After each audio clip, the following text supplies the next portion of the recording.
எந்த ஒரு கஷ்ட நஷ்டங்களும் பொறுப்பும் இல்லாமல் இன்றைக்கு இளைஞர்கள் தங்களுடைய ஆற்றலை வீணடித்துக் கொண்டிருக்கிறார்கள். அல்லாஹ் நமக்கு கொடுத்த ஒவ்வொரு அருட்கொடைக்கும் நாளை மறுமையிலே விசாரணை உண்டு. லதுஸ்அலுன்ன யௌமஇதின் அனின் நஈம்.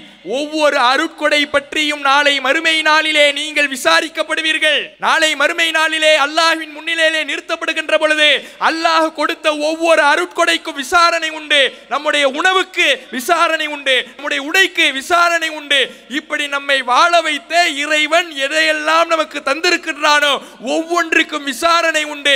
நம்முடைய இளமை பருவத்திலே ஆற்றலை, ஆரோக்கியத்தை இறைவன் தந்திருக்கின்ற பொழுது அந்த ஆற்றலை, அந்த ஆரோக்கியத்தை, அந்த இளமை பருவத்தை எந்த வழியிலே நாம் கழித்தோம், பயனுள்ள வகையிலே கழித்தோமா, நமக்கு பயனுள்ளதாக பயன்படுத்தி கொண்டோமா, நம்முடைய பெற்றோருக்கு பயனுள்ளதாக ஆக்கி கொண்டோமா, இந்த சமூகத்திற்கு நமது இளமையின் மூலமாக என்ன பயனை தந்தோம், அல்லாஹ்வால் விசாரிக்கப்படும்.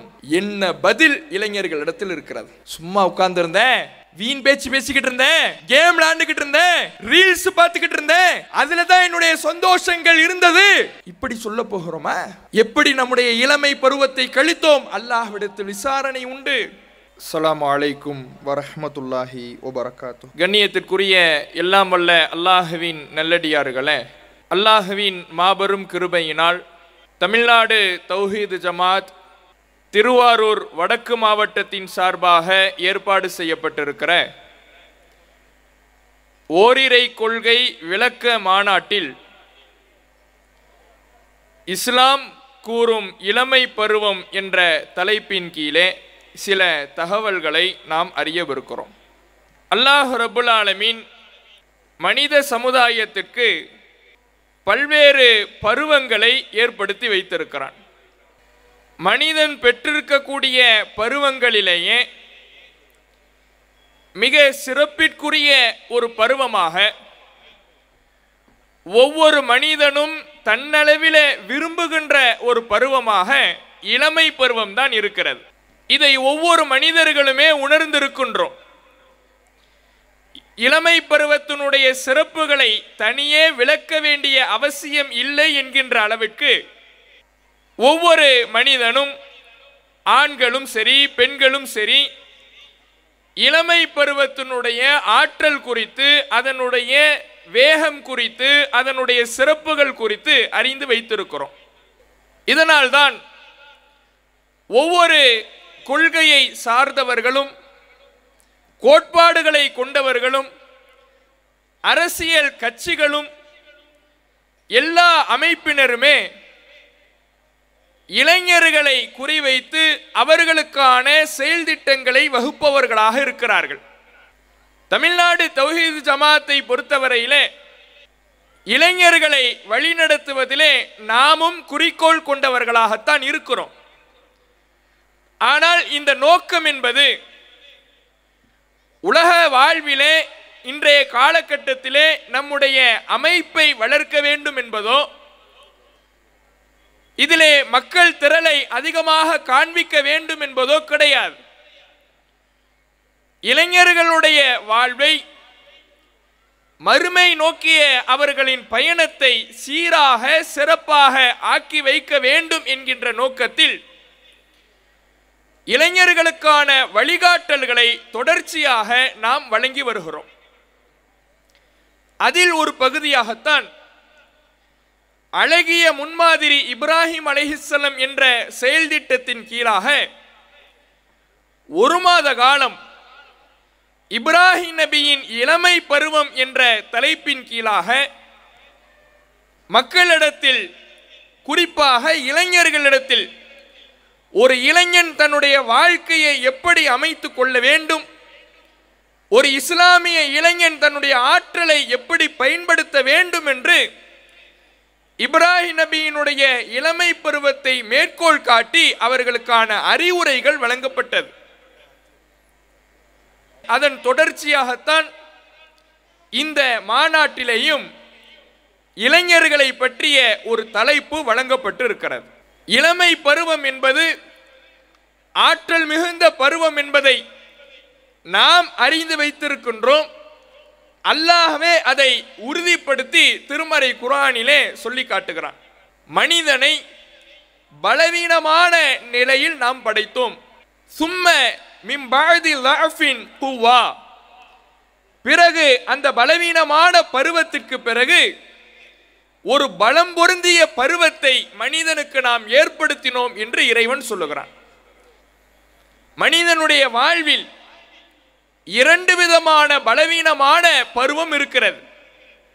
ஒன்று குழந்தை பருவம். இதில் எந்த ஒரு தன்னிச்சையாக செயல்பட முடியாத ஒரு பருவம். தன்னுடைய பெற்றோரை ஒவ்வொரு வேலைகளுக்கும் சார்ந்திருக்கக்கூடிய பருவம். இதனால் இந்த பருவத்தை இறைவன் பலவீனமான பருவம் என்று சுட்டி காட்டுகிறான். அதே போல முதுமை பருவத்தை எடுத்து பார்த்தாலும் இதிலும் மற்றவர்களை சார்ந்திருக்கக்கூடிய ஒரு பருவமாகத்தான் முதுமை பருவமும் இருக்கிறது. தன்னுடைய பிள்ளைகளை, தன்னுடைய குடும்பத்தாரை சார்ந்து வாழக்கூடிய ஒரு பருவமாக தன்னுடைய நோயினால், தன்னுடைய முதுமையினால் பலவீனப்பட்ட ஒரு நிலையில் வாழுகின்ற ஒரு பருவமாக இருக்கிற காரணத்தினால் இந்த முதுமை பருவத்தையும் பலவீனமான பருவமாக இறைவன் சுட்டி காட்டுகிறான். இந்த இரண்டு பலவீனமான பருவங்களுக்கு மத்தியிலே இளமை பருவத்தை பலம் பொருந்திய பருவமாக இறைவன் திருமறை குர்ஆனிலே பிரகடனப்படுத்துகிறான். இந்த பலத்தை இளைஞர்கள் எப்படி பயன்படுத்த வேண்டும், ஆனால் இன்றைக்கு எப்படி பயன்படுத்தி கொண்டிருக்கிறார்கள், இதை இன்றைக்கு நாம் சற்று சிந்தித்து பார்க்க வேண்டும். இன்றைய காலகட்டத்தில் ஏராளமான தீமைகள், சமூக குற்றங்கள், அனாச்சாரங்கள், ஒழுக்கக்கேடுகள் சமுதாயத்திலே பரவி கிடக்கிறது. இதற்கு முந்தைய அமர்விலே பேசப்பட்ட, பட்டிமன்றத்தில் பேசப்பட்ட ஒவ்வொரு கருத்துக்களையும் நீங்கள் செவிதாழ்த்தி கேட்டிருப்பீர்கள். அங்கு சொல்லப்பட்ட ஒவ்வொரு கருத்துக்களும் இளைஞர்களை மையமாக வைத்துத்தான் பேசப்பட்டது. இளைஞர்களிடத்தில் போதை பழக்கங்கள் எப்படி ஊடுருவி இருக்கிறது எடுத்து சொல்லப்பட்டது. ஒரு காலத்திலே இருந்த போதை பொருட்களை எல்லாம் தூக்கி சாப்பிடுகின்ற அளவுக்கு இன்றைக்கு எப்படி போதையிலே புதிய புதிய வஸ்துகளை உருவாக்குகிறார்கள் என்பது எடுத்து சொல்லப்பட்டது. இன்னும் இளைஞன் இந்த சமூக தீமைகளிலே எப்படி மூழ்குகிறான் என்பது எடுத்துரைக்கப்பட்டது. இப்படி நம்மை சுற்றி வாழக்கூடிய இந்த காலகட்டம் என்பது தீமைகள் மிக நெருங்கி வந்த ஒரு காலகட்டத்திலே நாம் வாழ்ந்து கொண்டிருக்கிறோம். ஒரு காலத்திலே பாவத்தை, குற்றத்தை செய்ய வேண்டும் என்றால் அந்த குற்றத்தை தேடி பயணித்து சென்று கொண்டிருந்த மனிதன் இன்றைக்கு ஒவ்வொரு குற்றத்தையும், தீமையையும், கேட்டையும் தன்னுடைய உள்ளங்கையில மொபைல் போன் வடிவிலேயே வைத்திருக்கிறான். எந்த சிரமமும் பட தேவையில்லை. ஒரு குற்றத்தை, ஒரு பாவத்தை செய்ய வேண்டும் என்றால் அவனிடத்தில் ஒரு போன் இருந்தால் போதும், எல்லா குற்றத்தையும் அவன் செய்து விடலாம். அப்படியான ஒரு காலகட்டத்தில் வாழ்ந்து வருகிறோம். செல்போன் என்பது ஒரு தொலைத்தொடர்பு சாதனம் தான். தொலைவில் இருக்கக்கூடியவர்களை தொடர்பு கொள்வதற்கான ஒரு சாதனம் தான். மக்களுடைய தொடர்பை நெருக்கி கொண்டு வந்து மிகப்பெரிய நன்மைகளை இந்த உலகத்திற்கு வழங்கிய சாதனம் தான், மாற்று கருத்து இல்லை. மக்களுடைய தொடர்பை நெருக்கத்தில் கொண்டு வந்த இந்த சாதனத்தின் மூலமாக மனிதன் தன்னுடைய இச்சையின் காரணத்தினால், ஆசையின் காரணத்தினால், அவனுடைய உள்ளத்தில் ஷைத்தான் பின்னிய வலைகளின் காரணத்தினால் தீமைகளையும் தனக்கு அருகாமையிலே கொண்டு வந்து நிறுத்தி கொண்டிருக்கிறான். இன்றைக்கு போதை பொருட்கள் எல்லாம் ஆன்லைன்ல உணவை ஆர்டர் செய்வதை போல ஆர்டர் செய்து வீட்டிற்கு வர வைத்து அந்த போதை பொருட்களை பயன்படுத்தி கொண்டிருக்கிறான். இப்படியான ஒரு காலகட்டத்தில் நாம் வாழ்ந்து வருகிற பொழுது இன்றைய இந்த இளைஞர்கள் எப்படி தங்களுடைய ஆற்றலை பயன்படுத்துகிறார்கள்? இன்னைக்கு இளைஞர்களுடைய நிலைமையை பாருங்க. கஞ்சா, இது போன்று சொல்ல போக வேண்டும் என்றால் ஒவ்வொரு ஊர்களிலேயும் சமீபமாக இந்த கஞ்சா பொருளினுடைய விற்பனை அதிகரித்திருக்கிறது என்று செய்தித்தாள்களுடைய ஒவ்வொரு நாளினுடைய பக்கங்களும் நமக்கு எடுத்துரைக்கிறது. டெய்லி செய்தித்தாள்ல இந்த கஞ்சா விற்பனை பற்றிய ஒரு தகவல் எடுத்துரைக்கப்படுகிறது. சமீப காலமாக இதனுடைய விற்பனை அதிகரித்திருக்கிறது என்று நமக்கு புள்ளி விவரங்கள் சொல்லுகிறது. இதை செய்வது யார்? விற்பனை செய்வது யார்? அதை பயன்படுத்துவது யார்? எல்லோரும் இளைஞர்களாக இருக்கிறார்கள். கஞ்சா விற்பனையில் பிடிபட்டவன் ஒரு 3 பேர் போட்டோ போட்டிருக்கு. எல்லாருக்கும் எத்தனை வயசு? 23, 24, 25. அதை பயன்படுத்துபவன் யார்? 7ஆம் வகுப்பு படிக்கக்கூடிய மாணவன். 7ஆம் வகுப்பு படிக்கிற மாணவனுக்கு என்ன வயசு இருக்கும்? ஒரு 12 வயது இருக்கும். அந்த 12 வயது மதிக்கத்தக்க ஒரு சிறுவன், அவனிடத்தில் இந்த கஞ்சா பழக்கம் இருக்கிறது என்று செய்தித்தாள்கள் நமக்கு எடுத்துரைக்கிறது. ஒரு சிறுவனை, 7ஆம் வகுப்பு படிக்கக்கூடிய ஒரு சிறுவனிடத்தில் ஒரு மிகப்பெரிய மாற்றத்தை, ஒரு தனிமையை பெற்றோர்கள் உணர்கிறார்கள். நல்லா படிச்சுக்கிட்டு இருந்தான் பிள்ளை, திடீர்னு இவன்ட்ட ஏதோ ஒரு மாற்றம் இருக்கிறது, அவனிடத்தில் ஏதோ ஒரு தனிமையை அவன் சார்ந்தே இருக்கின்றான். நன்றாக படித்துக் கொண்டிருப்பவன் இப்போது படிப்பதில்லை, நன்றாக ஓடி விளையாடி கொண்டிருந்தவன் இப்போது சுறுசுறுப்பாக இல்லை, நம்மோடு பேசி பழகி கொண்டிருந்தவன் எப்போதும் தனிமையிலேயே இருக்கின்றான். இதை உணர்ந்த பெற்றோர் மனோதத்துவ மருத்துவரிடத்தில் அவனை அழைத்து செல்கிறார்கள். அவர் அவனிடத்தில் தனியாக அழைத்து பேசுகிறார். பேசி உண்மையை கண்டறிந்தால் அவனிடத்தில், அந்த 7ஆம் வகுப்பு படிக்கக்கூடிய மாணவனிடத்தில் போதை பழக்கம் இருந்திருக்கிறது என்பது தெரிய வருகிறது. இப்படி பள்ளிக்கூட மாணவர்களிலிருந்து பதின்ம பருவத்தில் இருக்கக்கூடிய, டீனேஜ் பருவத்தில் இருக்கக்கூடிய மாணவர்களிலிருந்து கல்லூரி மாணவர்கள் வரை போதைக்கு அடிமையாக கூடிய ஒரு கால சூழ்நிலையிலே நாம் வாழ்ந்து வருகிறோம். இப்படி கஞ்சா, சிகரெட்டு, மது, இது போன்ற போதை வஸ்துகள் ஒரு புறம் என்றால், இன்னொரு பக்கத்தில் செல்போனிற்கு அடிமையாகி ஒரு மாய உலகத்தில் வாழ்ந்து வருகிறான். அது என்ன மாய உலகம்? தன்னை சுற்றி என்ன நடக்கிறது என்பது அவனுக்கு தெரியலை. தன்னுடைய வீட்டில் என்ன கஷ்டம் நிலவுகிறது அவனுக்கு தெரியலை. தன்னுடைய சமுதாயம் எவ்வளவு அவலத்தில் இருக்கிறது அவனுக்கு தெரியலை. அவன் இருப்பதெல்லாம் ஒரு கற்பனை கோட்டையிலே, கற்பனை உலகத்தில், ஒரு மாய உலகத்தை அந்த செல்போன், அந்த சமூக ஊடகங்கள் வடிவமைத்து காட்டுகிறது. அதிலேயே அவன் வாழ்ந்து வருகிறான். போனிலே எப்போதும் உட்கார்ந்து இருக்கிறான். எப்போது பார்த்தாலும் போன், எப்போது பார்த்தாலும் யூடியூப், எப்போது பார்த்தாலும் ஃபேஸ்புக், எப்போது பார்த்தாலும் இன்ஸ்டாகிராம், அதனுடைய ரீல்ஸ் தள்ளி தள்ளி பார்க்கக்கூடியவன், அவனுடைய மூளையில் என்ன பதிவாகிறது என்றால், இதுதான் நிஜ உலகம், நம்மை சுற்றி இருப்பது நிழல் உலகம் என்பதை போல அவனுக்கு பதிவாகுது. ஒரு மாய தோற்றம். அந்த ரீல்ஸ்ல என்ன பார்க்கிறான்? எல்லோரும் உலகத்தில் எல்லாரும் நல்ல ஒற்றுமையா வாழ்றான், நம்மை சுற்றி எந்த பிரச்சனையுமே இல்லை. நல்ல ஒரு ஐபோன் வாங்கிக்கிட்டு, 1 லட்சம் ரூபாய் கொடுத்து ஐபோன் வாங்கி அதை பிறர் கண்களுக்கு காண்பித்து வாழ்வதுதான் ஒரு நல்ல மதிப்புமிக்க வாழ்வு. கேடிஎம் டியூக் பைக் வாங்கி நாம அதை மக்கள் மத்தியிலே ஓட்டி செல்வதுதான் நம்முடைய வீரத்திற்கான அடையாளம். ராயல் என்ஃபீல்டு புல்லட் வாங்கி அதை தெருக்களிலே சத்தமாக ஓட்டி செல்வதுதான் நமக்கான அங்கீகாரத்தை பெற்றுத் தருகிற செயல். இதெல்லாம் எங்கிருந்து படிக்கிறான்? போன்ல இருந்து தான்.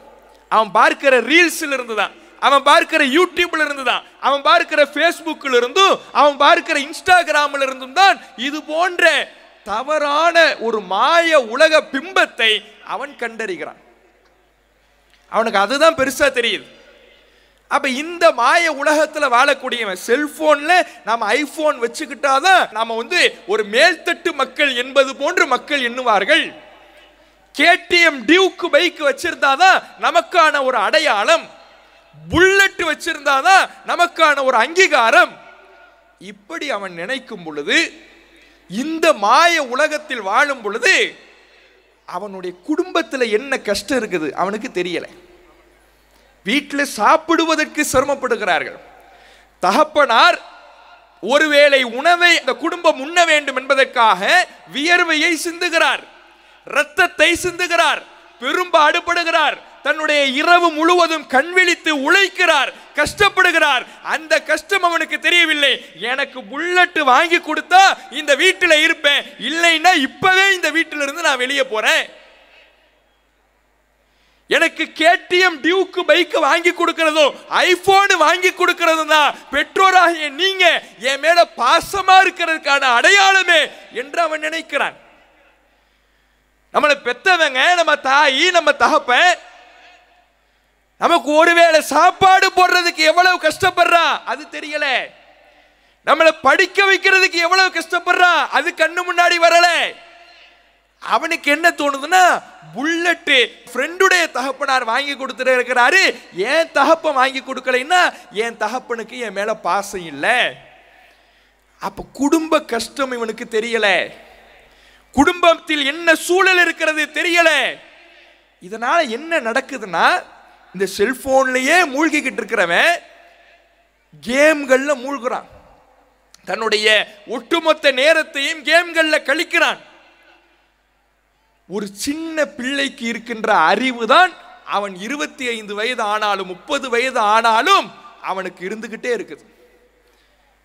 வேற வெளி உலக பழக்கமோ மற்றவர்களுடைய தொடர்போ குடும்ப கஷ்டத்தையோ சமூக அவலத்தையோ தெரிந்து புரிந்து அதற்காக தன்னுடைய செயல்பாடுகளை அமைத்துக் கொண்டான் என்றால் அவன் அதற்காக உழைப்பவனாக மாறுவான். இவன் வேலைத்தான் டெய்லி 24 மணி நேரம் போன்லயே இருக்குதே, போன்ல 24 மணி நேரம் இருக்குது, வெளி தொடர்பு தெரியல, கஷ்ட நஷ்டம் தெரியல, குடும்பத்தினுடைய பாரம் தெரியலைன்னா இந்த சிறு பிள்ளைக்கு ஒரு 5ஆம் வகுப்பு படிக்கக்கூடிய மாணவனுக்கு என்ன அறிவு இருக்குமோ அவன் 25 வயசாகுது 30 வயசாகுது அதே நிலைமையிலே இருக்கிறான், கேம்லே மூழ்கிக்கிட்டு இருக்கிறான். சமீபத்தில் நாம் அனைவரும் சமூக வலைதளத்தின் வாயிலாக செய்தி ஊடகத்தின் வாயிலாக ஒரு செய்தியை அறிந்திருப்போம். ஒரு நிகழ்ச்சியில ஒரு பக்கம் பிள்ளைகள், இன்னொரு பக்கம் பெற்றோர். 25 வயது 30 வயது படிப்பை முடித்தாலும் வேலைக்கு செல்லாத பிள்ளைகள் ஒரு பக்கம், அவர்களை பெற்ற பெற்றோர்கள் ஒரு பக்கம். அந்த வீடியோவை பார்த்தாலே கண் நெஞ்சும் கரைகின்ற அளவுக்கு அந்த பெற்றோருடைய வார்த்தைகள் இருக்கும். அதில் இருக்கக்கூடிய தகப்பனாரு பெற்றோரு ஒரு பக்கம் இருக்கிறாங்க, பிள்ளைகள்கிட்ட நிருபர் கேட்கிறாரு, நீங்க ஏன் இன்னும் வேலைக்கு போகலை? வேலைக்கு போறது எனக்கு செட் ஆகலை. ஏன் செட் ஆகலை? 9 மணிக்கெல்லாம் வேலைக்கு வர சொல்றாங்க, அது எனக்கு பிடிக்கல. அப்ப என்ன செய்ய போறீங்க? நான் ஒரு கேம் கம்பெனி உருவாக்க போறேன். சரி, கேம் கம்பெனி உருவாக்குறதுன்னா அது சாதாரணமா நடக்காது, அதுக்கு நீங்க என்ன ஐடியா வச்சிருக்கிறீங்க தெரியல.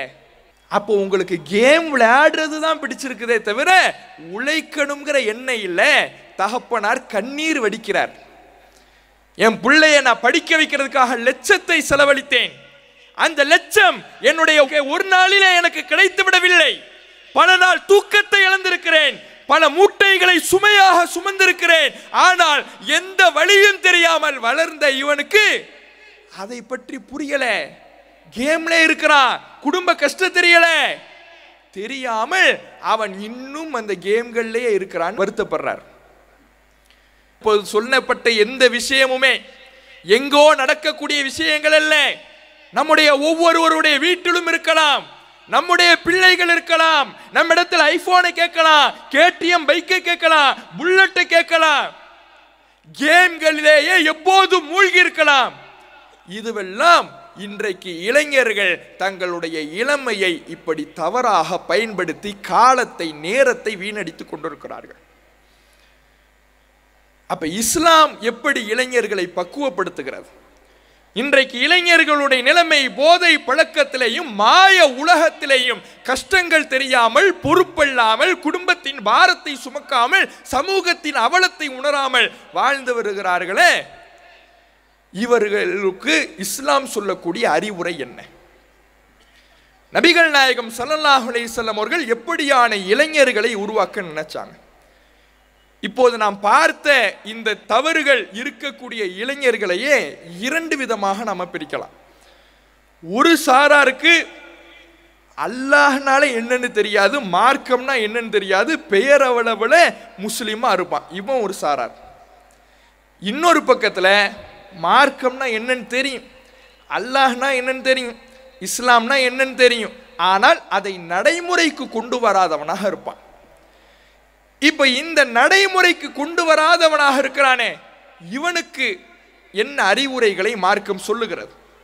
பெயரளவுல முஸ்லிமா இருக்கிறான், ஆனா அவனுக்கு அல்லாஹ்னா என்னன்னு தெரியுது, நபினா என்னன்னு தெரியுது, இஸ்லாம்னா என்னன்னு தெரியுது, ஆனால் அதை அவன் நடைமுறைக்கு கொண்டு வரல. நபிகள் நாயகம் ஸல்லல்லாஹு அலைஹி வஸல்லம் அவர்களை ஒருவன் தவறாக பேசிவிட்டால், கேலி சித்திரம் மறைந்து விட்டால், இவன் பயன்படுத்துகிற அதே சமூக வலைதளத்துல இவனும் ஸ்டேட்டஸ் வைப்பான். எல்லாரும் வைக்கிறாங்க, நானும் வைக்கிறேன்னு வைப்பான். வாட்ஸ்அப்ல ஸ்டேட்டஸ் வைப்பான். இந்த அளவுக்கு அவனுக்கு ஒரு இஸ்லாமிய தொடர்பு இருக்கும்.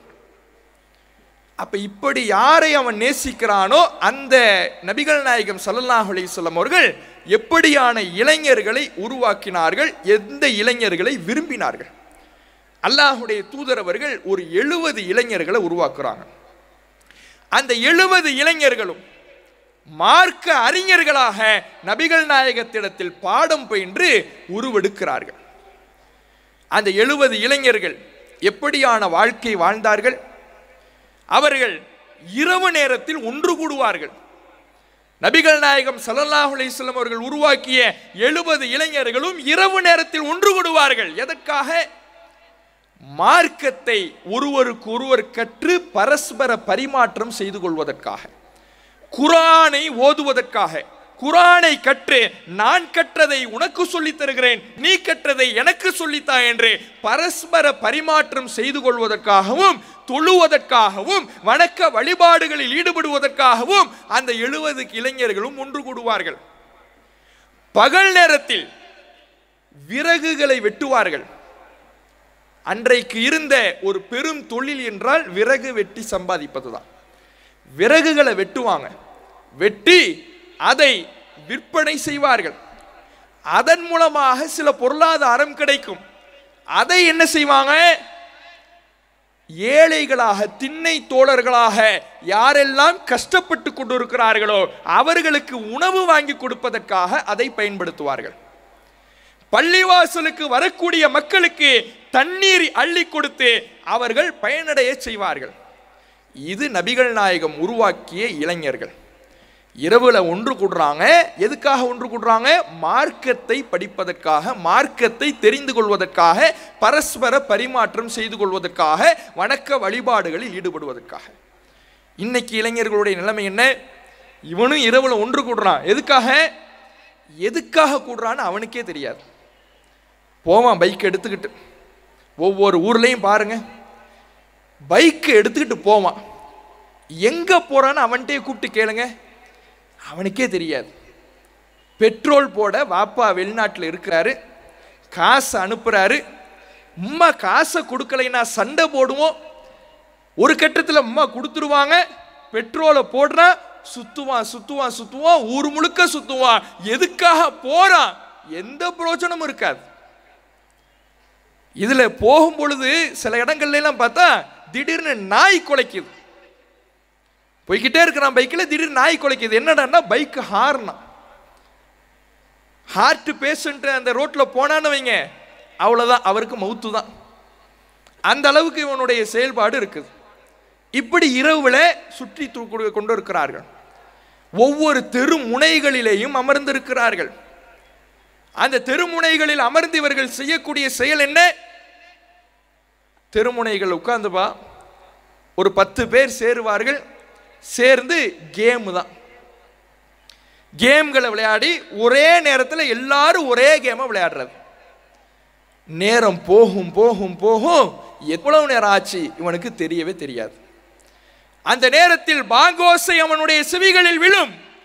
அதை அலட்சியம் செய்வான், அதற்கு பதில் சொல்ல மாட்டான். அந்த பாங்கினுடைய அழைப்பை ஏற்று பள்ளிவாசலை நோக்கி விரைய மாட்டான். அந்த கேம்களிலேயே உட்கார்ந்திருப்பான். அவன் அந்த கேம்கள் விளையாடும் பொழுது பேசக்கூடிய பேச்சுக்கள் காது கொடுத்து கேட்க முடியாத அளவிற்கு கொச்சையானதாக இருக்கும். அந்த பக்கம் நடந்து போகின்ற மக்கள், பெண்களுக்கு அச்சுறுத்துகின்ற வகையிலே, வெட்கி தலைகுனிகின்ற வகையிலே அவனுடைய பேச்சுக்களும் அவனுடைய வார்த்தைகளும் இருக்கும். இப்படி இன்றைய இளைஞர்கள் இரவு நேரத்தில் ஒன்று கூடி செயல்பட்டு கொண்டிருக்கிறார்கள். நபிகள் நாயகம் ஸல்லல்லாஹு அலைஹி வஸல்லம் அவர்களுடைய காலத்தில் வாழ்ந்த இளைஞர்கள் இரவு நேரத்தில் ஒன்று குழுமினார்கள். ஒன்று குழுமிய அவர்கள் திருமறை குர்ஆனை கற்றார்கள், திருமறை குர்ஆனை படித்தார்கள், அடுத்தவர்களுக்கு போதித்தார்கள், வணக்க வழிபாடுகளில் ஈடுபட்டார்கள். இப்படி தங்களின் இளமையின் ஆற்றலை இரவு நேரங்களிலே அல்லாஹ்வின் பாதையிலே கழித்தார்கள். பகல் நேரத்தில் என்ன செய்யறான்? இரவெல்லாம் இவன் கண்டு முழிச்சான்னா இவனுக்கு பகலே எத்தனை மணிக்கு தான் விடிகிறதே? எத்தனை மணிக்குன்னா 12 மணி, 1 மணி, 2 மணி, மதியத்துக்கு தான் இவனுக்கு விடியும். விடிஞ்சதுக்கு அப்புறம் சாப்பிடுவான். அதுக்கப்புறம் துறை வெளியே போறவர் தான் அடுத்த நாள் நைட்டு 1 மணிக்கு தான் உள்ள வருவார். அப்ப எந்த ஒரு கஷ்ட நஷ்டங்களும் பொறுப்பும் இல்லாமல் இன்றைக்கு இளைஞர்கள் தங்களுடைய ஆற்றலை வீணடித்து கொண்டிருக்கிறார்கள். சிந்தித்து பார்க்க வேண்டும். அல்லாஹ் நமக்கு கொடுத்த ஒவ்வொரு அருட்கொடைக்கும் நாளை மறுமையிலே விசாரணை உண்டு. லதுஸ்அலுன்ன யௌமஇதின் அனின் நஈம். ஒவ்வொரு அருட்கொடை பற்றியும் நாளை மறுமை நாளிலே நீங்கள் விசாரிக்கப்படுவீர்கள். நாளை மறுமை நாளிலே அல்லாஹ்வின் முன்னிலையிலே நிறுத்தப்படுகின்ற பொழுது அல்லாஹ் கொடுத்த ஒவ்வொரு அருட்கொடைக்கும் விசாரணை உண்டு. நம்முடைய உணவுக்கு விசாரணை உண்டு, நம்முடைய உடைக்கு விசாரணை உண்டு. இப்படி நம்மை வாழ வைத்த இறைவன் எதையெல்லாம் நமக்கு தந்திருக்கின்றானோ ஒவ்வொன்றுக்கும் விசாரணை உண்டு. நம்முடைய இளமை பருவத்திலே ஆற்றலை, ஆரோக்கியத்தை இறைவன் தந்திருக்கின்ற பொழுது அந்த ஆற்றலை, அந்த ஆரோக்கியத்தை, அந்த இளமை பருவத்தை எந்த வழியிலே நாம் கழித்தோம், பயனுள்ள வகையிலே கழித்தோமா, நமக்கு பயனுள்ளதாக பயன்படுத்தி கொண்டோமா, நம்முடைய பெற்றோருக்கு பயனுள்ளதாக ஆக்கி கொண்டோமா, இந்த சமூகத்திற்கு நமது இளமையின் மூலமாக என்ன பயனை தந்தோம், அல்லாஹ்வால் விசாரிக்கப்படும். என்ன பதில் இளைஞர்களிடத்தில் இருக்கிறது? சும்மா உட்கார்ந்து இருந்தேன், வீண் பேச்சு பேசிக்கிட்டு இருந்தேன், கேம் விளையாண்டுக்கிட்டு இருந்தேன், ரீல்ஸ் பார்த்துக்கிட்டு இருந்தேன், அதுல தான் என்னுடைய சந்தோஷங்கள் இருந்தது, இப்படி சொல்ல போகிறோமா? எப்படி நம்முடைய இளமை பருவத்தை கழித்தோம்? அல்லாஹ்விடத்தில் விசாரணை உண்டு. அந்த விசாரணையின் முதல் கட்டத்திலேயே நமக்கு எவ்வளவு பெரிய சிறப்பு! தலைக்கு அருகாமையிலே சூரியன் கொண்டு வந்து நிறுத்தப்படுகின்ற பொழுது உலக மைதானத்திலே ஒட்டுமொத்த உலக மாந்தர்களும் இருக்கக்கூடிய மைதானத்தில் எந்த நிழலும் இல்லாத ஒரு சூழலில் அல்லாஹ் தன்னுடைய அர்ஷின் நிழலை நமக்கு பரிசாக தருகின்ற பொழுது அதில் ஒரு சாரார் ஷாபுன் நஷஅ ஃபி இபாதத்தி ரப்பி, தன்னுடைய இறை வழிபாட்டிலேயே தன் இளமையை கழித்த இளைஞனுக்கு அல்லாஹ் நிழலை பரிசாக வாக்களிக்கிறான். விசாரணை உண்டு. இளமை பருவம் என்பது ஏதோ நாம் கடந்து போகக்கூடிய விஷயம் அல்ல. இதில் ஆரோக்கியம் இருக்கிறது, ஓய்வு இருக்கிறது, ஆற்றல் இருக்கிறது, வலிமை இருக்கிறது, வேகம் இருக்கிறது. இவை அனைத்தையும் நல்ல வழியில் பயன்படுத்தி இருந்தால் அதற்கான கூலியாக அல்லாஹ்வின் அர்ஷின் நிழலை நாம் பெற்றுக்கொள்ளலாம்.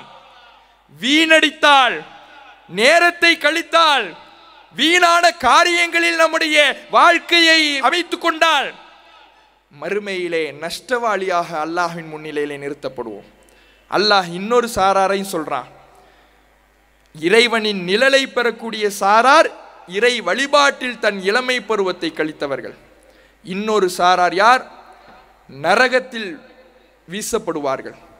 அந்த நரகவாதியிடத்தில் சொர்க்கத்திற்கு செல்லக்கூடியவர்கள் கேட்பார்கள், மா சலக்கக்கும் ஃபீ சகர், சகர் என்கின்ற நரகத்தில் உங்களை சேர்த்தது எது? அவர்கள் சொல்வார்கள், லம் நகு மினல் முஸல்லீன், நான் உலகத்தில் வாழ்ந்த சமயத்திலே தொழக்கூடியவனாக இல்லை, தொழுகை என்னுடைய வாழ்க்கையில் இருக்கவில்லை, வனம் நக்கு நுத்திமுல் மிஸ்கின், ஏழைகளுக்கு நான் உளவணிக்க கூடியவனாகவும் இல்லை, கஷ்டப்பட்டு வரக்கூடியவர்களுக்காக என்னுடைய பொருளாதாரத்தை கொடுத்து நான் உளவளிக்க கூடியவனாகவும் இல்லை. வகுன்னா நஹூது மஅல் ஹாயிலீன், வீணானவர்களோடு சேர்ந்து வீணான காரியத்தில் நான் ஈடுபட்டு கொண்டிருந்தேன், அதனால் இந்த நரக படுகொலியிலே வீழ்ந்து கிடக்கிறேன். இளமையை சரியாக பயன்படுத்தியவர்கள், பயனுள்ள வகையிலே கழித்தவர்கள் இறைவனுடைய அர்ஷின் நிழலில் பரிசாக அதை அனுபவிப்பார்கள். வீணான காரியங்களில் ஈடுபட்டவர்கள் சக்கர் என்கின்ற நரகத்தில் இறைவனால் வீசப்படுவார்கள். அவர்களிடத்தில் தொழுகை இருக்காது, ஏழைக்கு உணவளித்திருக்க மாட்டார்கள், வீணான காரியத்தில் ஈடுபடுவார்கள். இன்றைய இளைஞர்களிடத்தில் தொழுகை என்பது ஒரு பொருட்டாக இல்லாமல் ஆகிவிட்டது. பள்ளிவாசல்கள் முதியவர்களால் நிரப்பப்படுகிறதே தவிர அங்கு இளைஞர்களுக்கு வேலை இல்லாமல் இளைஞர்கள் அதை விட்டு தூரமாக சென்று கொண்டிருக்கிறார்கள். ஏழைகளுக்கு உணவளிப்பது, இவன் பெற்றோருக்கு உணவளிப்பதே கேள்விக்குறியா இருக்கு. மற்றவங்களுக்காக, தாய்க்காக, தகப்பனுக்காக சம்பாதிக்க போறானான்னு கேட்டா அதுவே இங்கே கேள்விக்குறியா இருக்குது. இவன் ஏழைக்கு எங்கு உணவளிக்கிறது? வீணான காரியத்தில் ஈடுபடுபவனாக இன்றைய இளைஞன் இருக்கிறான். அப்ப அது மிகப்பெரிய இந்த இளைஞர்களிடத்திலே அவர்களின் மறுமை வாழ்வை நஷ்டத்திற்குரியதாக இது ஆக்கிவிடும். இதை ஒவ்வொரு இளைஞனும் சிந்தித்து பார்க்க வேண்டும். இந்த உலகத்தில் நாம் அனுபவிக்கின்ற சுகபோகங்கள் எதுவுமே நிரந்தரம் கிடையாது. அப்ப இன்றைய இளைஞர்கள் இப்படி வீணான காரியங்களிலே கழித்து கொண்டிருக்கிறார்கள். புரோஜனமாக அதை கழிப்பதிலே அவர்கள் தவற விடுகிறார்கள். இளைஞர்கள் சிந்தித்து பார்க்க வேண்டும். நாம் வாழக்கூடிய இந்த வாழ்வு என்பது இந்த உலகத்தில் அது கொஞ்சம் இன்பமாக தெரியலாம். நேரத்தை சும்மாவே கழிப்பது நமக்கு சுகமாக இருக்கலாம். ரீல்ஸையும் யூடியூப் வீடியோவையும் பார்த்து சிரிப்பது நம்முடைய மனதிற்கு லேசாக தோன்றலாம். ஆனால் இவை அனைத்தும் நாளை மறுமையிலே நமக்கு நஷ்டத்தை கொடுத்துவிடும். இந்த உலகம் நிரந்தரமானதல்ல. எப்போதும் ரீல்ஸை பார்த்து கொண்டிருக்க முடியாது. எப்போதும் நாம சமூக வலைதளங்களில் மூழ்கி கொண்டிருக்க முடியாது. கேம்களில் நம்முடைய நேரத்தை செலவழிக்க முடியாது. நாம் வாழக்கூடிய வாழ்வு நிஜ வாழ்க்கைக்கு நம்முடைய கவனத்தை கொண்டு வர வேண்டும். நிஜ வாழ்க்கையில் என்ன இருக்குது, நம்ம சுத்தி என்ன நடக்குது, இதை பார்க்கணும். நபிகள் நாயகம் ஸல்லல்லாஹு அலைஹி வஸல்லம் அவர்கள் உருவாக்கிய ஜாபிர் என்கின்ற ஒரு இளைஞர், ஜாபிர் ரலியல்லாஹு அன்ஹு அவர்கள், தகப்பனார் அப்துல்லா வஃபாத் ஆகிறார். அவர் வஃபாத் ஆகும் பொழுது அவருக்கு ஒரு ஆண் பிள்ளை, ஜாபிர் ரலியல்லாஹு அன்ஹு அவர்கள் ஒரு ஆண் பிள்ளை. இவருக்கு 8-9 தங்கைகள் இருக்கிறாங்க. எல்லாம் சின்ன சின்ன பிள்ளைங்க. தகப்பனார் இஸ்லாத்திற்காக, மார்க்கத்திற்காக போர்க்களத்திலே கலந்து கொண்டு கொல்லப்பட்டு விட்டார். இப்ப மூத்தவராய் இவர் தான் இருக்கிறார், ஜாபிர் ரலியல்லாஹு அன்ஹு அவர்கள் தான் இருக்கிறார். மற்ற எல்லாமே சின்ன சின்ன பிள்ளைங்க. இப்ப அந்த குடும்பத்தை தூக்கி நிறுத்த வேண்டிய ஒரு பொறுப்பை தன்னுடைய இளமை பருவத்திலேயே, சிறிய பருவத்திலேயே தன் முதுகில் ஏந்தக்கூடிய ஒரு நிலைமை ஜாபிர் ரலியல்லாஹு அன்ஹு அவர்களுக்கு ஏற்படுகிறது. தகப்பனாருக்கு கொஞ்சம் கடனும் இருக்குது, அதுவும் இவரை சார்ந்ததாக மாறுகிறது. தன் தகப்பனாரின் கடனை அடைப்பதற்காக ஒரு பக்கம் உழைக்கிறார். தன் சகோதரிகளை கவனிக்க வேண்டுமே, அதற்கு என்ன செய்வது? எல்லாம் பெண் பிள்ளைங்க, சின்ன சின்ன பிள்ளைங்க. ஒரு விதவையாக பார்த்து அவர்களை திருமணம் செய்து கொள்கிறார். நபிகள் நாயகம் ஸல்லல்லாஹு அலைஹி வஸல்லம் அவர்கள் கூட கேட்கிறாங்க, நீ திருமணம் முடித்த பெண் ஏற்கனவே மனம் முடித்து கணவனை இழந்தவரா, விவாகரத்து பெற்றவரா, விதவையா, அல்லது இதுவரை திருமணம் ஆகாதவரா? ரசூலுல்லாஹ் கேட்கிறாங்க. இல்லை அல்லாஹ்வுடைய தூதரே, ஏற்கனவே திருமணமாகி விதவையானவரைத்தான் நான் திருமணம் செய்திருக்கிறேன். ஏன் புதிதாக ஒரு பெண்ணை திருமணம் செய்து கொள்ளக்கூடாதா? ரசூலுல்லாஹ் கேட்கும் பொழுது அவர் சொல்றாரு, உன்னுடைய வயதிற்கு ஒத்த வகையில, உன் வயதிற்கு ஏற்ற வகையில ஒரு பெண்ணை திருமணம் முடித்திருந்தால் உன் வாழ்வு மகிழ்ச்சியாக இருந்திருக்குமே. அப்ப அவர் சொல்றாரு, அந்த மகிழ்ச்சியை விட பெரிய மகிழ்ச்சி எதுல இருக்கு தெரியுமா? என் சகோதரிகளை கவனிச்சுக்கிறதுல தான். என் சகோதரிகள் எனக்கு இருக்கிறாங்க, அந்த சகோதரிகளை பராமரிக்க வேண்டிய பொறுப்பு என் மீது இப்போது இருக்கிறது. என் தகப்பனார் இறந்துட்டார், இவங்களை கவனிக்க வேண்டிய பொறுப்பு எல்லாமே என்னை சார்ந்ததா இருக்குது. அப்ப என் வயதிலேயே ஒரு பெண்ணை திருமணம் முடித்தேன் என்றால் என் சகோதரிகள், என் தங்கச்சியும் என்னுடைய மனைவியும் ஒரே வயசுல உள்ளவங்களா இருப்பாங்க, அவங்கள பராமரிக்க முடியாது. அதனால் என்னை விட வயதில் மூத்த, ஏற்கனவே மனம் முடித்து விதவையான, வாழ்வில் பக்குவத்தை பெற்ற ஒரு பெண்ணை திருமணம் முடித்தேன் என்றால் என் சகோதரிகளை பராமரிப்பதற்கு தோதுவாக இருக்கும். எவ்வளவு பெரிய குடும்ப பொறுப்புன்னு பாருங்க. இந்த பொறுப்பு இன்னைக்கு இளைஞர்கள் இடத்துல பார்க்க முடியுமா? தகப்பனார் மௌத்தாயிட்டாரு, திடீர்னு எப்போ மௌத்து வரும்னு சொல்ல முடியுமா? போருக்கு போய் மௌத்தாயிட்டார். இன்றைக்கு நிம்மதியாக ரீல்ஸ் பார்த்துக்கிட்டு இருக்கிற, கேம் விளையாடி கொண்டிருக்கிற ஒவ்வொரு இளைஞனும் தன்னுடைய குடும்பத்தை யோசிக்க வேண்டும். தன்னுடைய தகப்பனார் இருக்கிற வரை சுகமாக உட்கார்ந்து ரீல்ஸ் பார்க்கிறோமே, கேம் விளையாடுறோமே, நம் தகப்பனாருக்கு திடீரென்று ஒரு மரணம் வந்து விட்டால், காலையில் வேலைக்கு செல்பவர் மாலையில் வீடு திரும்பவில்லை என்றால் அந்த குடும்பத்தின் நிலைமை என்ன? அதற்கான பொறுப்புணர்வு நமக்கு தகப்பனார் வாழுகிற காலகட்டத்திலேயே வந்து விட்டதா? திடீரென்று அவர் சென்று விட்டால் அந்த குடும்பத்தை தூக்கி நிறுத்துகின்ற அளவுக்கான பக்குவத்தை நாம் பெற்று விட்டோமா? இன்னைக்கு ரீல்ஸ்ல பார்க்கிற சந்தோஷமும், கேம்ல பார்க்கிற சந்தோஷமும் நம்முடைய குடும்பத்தை காப்பாற்ற போவதில்லை, எந்த பயனையும் தரப்போறதில்லை. அப்ப அதற்கு நாம் நம்முடைய தகப்பனார் இருந்தாலும் இந்த குடும்பத்தினுடைய பொறுப்பில் அக்கறை கொண்டவர்களாக இருந்தால் மாத்திரம்தான் திடீரென்று இது போன்ற ஒரு சூழல் வந்தால் அது நம்முடைய குடும்பத்தை நாம் காப்பாற்றுவதற்கு தோதுவாக இருக்கும். ஜாபிர் ரலியல்லாஹு அன்ஹு அவர்கள் அப்படியான ஒரு பொறுப்புள்ள இளைஞராக இருந்தார் என்பதை வரலாறு நமக்கு சொல்லிக் கொடுக்கிறது. இது குடும்ப பொறுப்பு. இன்னொரு பக்கம் நபிகள் நாயகம் ஸல்லல்லாஹு அலைஹி வஸல்லம் அவர்கள் உருவாக்கிய இளைஞர்கள் சமூக பொறுப்பு கொண்டவர்களாகவும் இருந்தார்கள். எப்படி? அல்லாஹ்வுடைய தூதர் அவர்கள் உருவாக்கிய இளைஞர் ஸைத் பின் சாபித் ரலியல்லாஹு அன்ஹு அவர்கள். அந்த ஸைத் பின் சாபித் ரலியல்லாஹு அன்ஹு அவர்கள் குர்ஆனை தொகுத்தார்ல, குர்ஆனை எழுதிய குர்ஆனை தொகுத்த இளைஞர்கள் அவரும் ஒருத்தர். மிகச்சிறந்த அறிவாளி, மிகச்சிறந்த புத்திசாலி. அந்த ஸைத் பின் சாபித் ரலியல்லாஹு அன்ஹு அவர்களை ஒரு நாள் ரசூலுல்லாஹ் கூப்பிடுறாங்க. கூப்பிட்டு நீ யூதர்களுடைய மொழியை கற்றுக்கொள்ள வேண்டும் அப்படிங்கிறாங்க. ஏன் அப்படிங்கும் பொழுது, இல்லை நாம நிறைய கடிதங்கள் எழுதுறோம். ரசூலுல்லாஹ் நிறைய லெட்டர் எழுதுவாங்க, நிறைய பக்கத்து நாட்டு மன்னர்களுக்கும் குறுநில அரசர்களுக்கும் கடிதம் எழுதுவாங்க. அப்படி எழுதும்போது அரபி மொழிக்காரர்களுக்கு அரபியில கடிதம் நீங்க எழுதி கொடுத்துடுறீங்க. யூதர்களுக்கு கடிதம் எழுதும் பொழுது அவர்களின் மொழி தெரிந்தவர் நம்மில் யாருமே இல்லை. இதனால யூதர்களையே அழைத்து கடிதம் எழுத வேண்டிய சூழலில் இருக்கிறோம். நம்முடைய நாட்டில் வசிக்கின்ற மற்ற யூதர்களை கூப்பிட்டு நாம சொல்லுறோம், அவங்க எழுதுறாங்க. நாம சொன்னதை தான் அவங்க எழுதுனாங்களா, நாம சொன்னதை தான் அவங்க பதிவு செஞ்சாங்களா, படிச்சு பார்க்க கூட நமக்கு தெரியாது. நாம சொல்லாத கருத்தை எல்லாம் அதில் எழுதி அது நாளைக்கு பெரும் பூகம்பமாக வெடித்து விடக்கூடாது. இதனால நம் சமூகத்திற்கே அச்சுறுத்தலாக இருக்கின்ற இந்த அறியாமை இருள் நீங்க வேண்டும். நீ யூதர்களின் மொழியை கற்றுக்கொள் என்று ரசூலுல்லாஹ் சொல்றாங்க. சொன்ன 15 நாளில் 2 வாரத்தில் யூதர்களுடைய மொழியை எழுத படிக்க கற்றுக்கொண்டு ஸைத் பின் சாபித் ரலியல்லாஹு அன்ஹு வருகிறார். ஏன்? இந்த சமூகத்தில் இருக்கக்கூடிய ஒரு அறியாமை இந்த சமூகம் நசுக்கப்படுவதற்கு, அநீதிக்குள்ளாக்கப்படுவதற்கு, ஏமாற்றப்படுவதற்கு, துரோகம் இழைக்கப்படுவதற்கு காரணமாக அமைந்துவிடக் கூடாது என்பதற்காக சமூகத்திற்காக தன்னுடைய நேரத்தை ஒதுக்கி கல்வியை கற்றுக்கொள்றாரே, இது இன்றைய இளைஞர்களிடத்தில் இருக்குதா?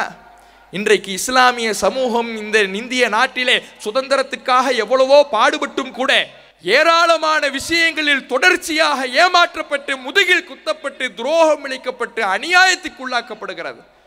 நம்மிடத்தில் கல்வி இருந்தால், அதிகாரம் இருந்தால் இதுவெல்லாம் நடக்காமல் நாம் ஓரளவு நம்மை தற்காத்து கொள்ள முடியும்.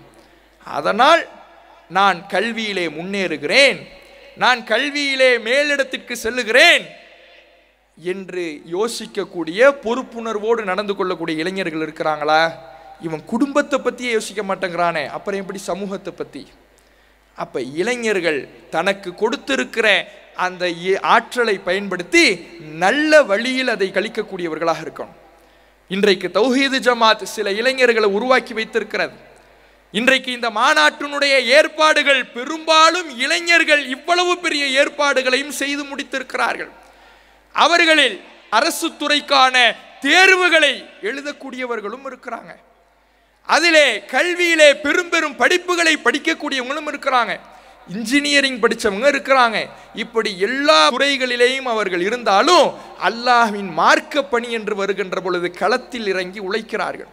இது போன்ற இளைஞர்களை தௌஹீது ஜமாத் உருவாக்கி வைத்திருக்கிறது.